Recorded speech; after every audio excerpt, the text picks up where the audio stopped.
நான் நினைக்கிறேன் அமெரிக்காவில் இருக்கிற ஆம்பளைங்க எல்லாரும் எங்கள் பிக் பாஸில் வந்திருந்தீங்கன்னா எல்லாமே ஜெயிச்சிருப்பீங்க.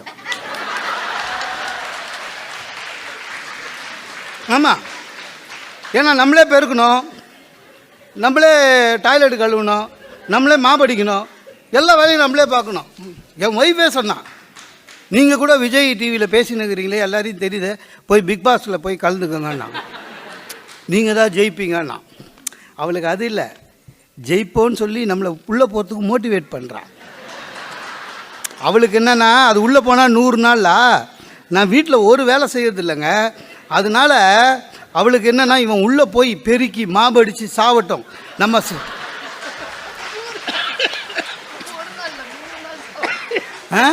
நம்ம சௌகரியமாக சோஃபாவில் உட்காந்து அதை வேடிக்கை பார்க்கலான்னு நினச்சா.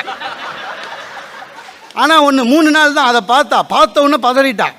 என்னென்ன நல்ல காலங்க நீங்கள் போகல அப்படின்னா, ஏன்ன அங்கே என்னங்க ஆம்பளையும் பொம்பளையும் அப்பப்போ கட்டி பிடிச்சிக்கிறாங்கண்ணா.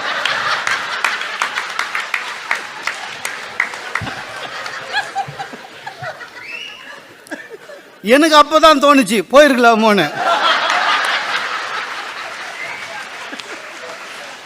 இல்லை தப்பாக நினைக்காதீங்க, நம்ம யாரையும் பண்ண போகிறதில்ல. ஆனால் அவங்களே பண்ணால் ஒன்றும் சொல்ல முடியாது. இன்னும் இருந்தாலும் எஃபெக்ட் ஒன்று தானே. இல்லை என்ன இருந்தாலும் எஃபெக்ட் ஒன்று தானே, அதனால